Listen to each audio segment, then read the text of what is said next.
जी, बिल्कुल। जतिन जी, बात कर रहे थे हम संतान सुख के बारे में। एक और प्रॉब्लम यहाँ पर देखी जाती है मेडिकली कि कुछ लोग कंसीव तो कर लेते हैं कुछ फीमेल्स, लेकिन वो कंटिन्यू उसको नहीं कर पाते। अबॉर्शन हो जाते हैं और कुछ में तो टेंडेंसी होती है कि कंटीन्यूअस वो रिकरेंट अबॉर्शन होते रहते हैं। बिल्कुल, बिल्कुल। क्या इसका भी कुछ इफेक्ट एस्ट्रोलॉजिकली आप बताना चाहेंगे? बिल्कुल, बिल्कुल। ऐसे में क्या है कि सबसे पहले जैसा अगर आपको डॉक्टर ने बोला कि भई आपके साथ ये प्रॉब्लम है, उसकी मेडिकल आप एडवाइस ले सकते हैं। कई बार कुछ मेडिसिन चलती हैं, वो आप साथ में लीजिए। परंतु अगर बहुत ज्यादा फ्रीक्वेंट अगर आपको ऐसी प्रॉब्लम आ रही है, एक बार हुआ, दूसरी बार भी हो रहा है, कुछ दिक्कतें ऐसे आ रही है, तो कहीं ना कहीं आप देखेंगे चंद्रमा राहु या चंद्रमा केतु आपकी कुंडली में एक साथ हो सकता है। तो ऐसे में चंद्रमा को आप अच्छा कर लीजिए, एक तो ये चीज। इसके अलावा सबसे बढ़िया ये रहेगा कि जैसे ही आप कंसीव करते हैं, तो एक सिंपल, मान लो आपकी हाइट 5 फुट 2 इंच है, तो आपने लाल रंग का एक धागा यानी लाल मौली ले लेनी है। 5 फुट 3 इंच वो धागा आप काट लीजिए मौली का, और उसको अपने राइट हैंड पे, जैसे ही आप कंसीव करें, राइट हैंड पे आप उसको बांध दीजिए अपनी कलाई पे, और उसको बंधे रहने दीजिएगा।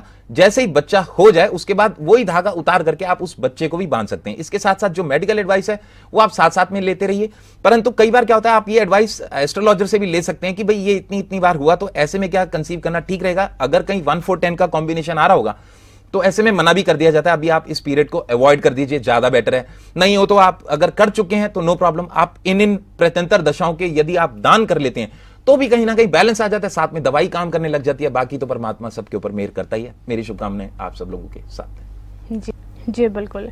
और जतिन जी, अगर हम सब डिविजनल चार्ट के यानी D7 चार्ट की अगर हम बात करें, तो उसमें कौन कौन से प्लैनेट्स के ऐसे इफेक्ट आते हैं जिनकी वजह से संतान सुख में हमें कमी जो है वो आ सकती है? जी, सबसे बड़ी बात है D7 की भी अगर हम बात करें, अगर D7 चार्ट के अंदर बृहस्पति 6, 8वें या 12वें घर में होगा, यानी क्योंकि वो संतान का कारक है, तो दिक्कत आती है। इसी प्रकार जो पंचमेश लगन कुंडली में होगा, वो कहीं D7 में जाकर के नीच का हो जाए, दिक्कत आ जाए, या 6, 8वें 12वें घर में आ जाए, तो संतान सुख में प्रॉब्लम आती है। या पंचमेश या बृहस्पति राहु या केतु के साथ कहीं ना कहीं युति बना रहा हो, तो भी दिक्कत आ जाती है। गुरु राहु की युति कहीं ना कहीं लगन चार्ट या D7 दोनों में ही 6, 8वें 12वें घर में बन रही हो, तो भी दिक्कत आती है। तो ऐसे में केवल अपने बृहस्पति को जितना हो सके उत्तम करें। ओम ब्रीम बृहस्पति नमः, इस मंत्र का जाप करते रहें। किसी कुल गुरु का, बड़े व्यक्ति का आप अपमान ना करें। जो ज्ञानी व्यक्ति हो उसका कभी अपमान ना करें, पंडितों का कभी अपमान ना करें, हो सके घर के बड़े बुजुर्गों का अपमान ना करें, तो आपका बृहस्पति वैसे ही अच्छा होता चला जाएगा।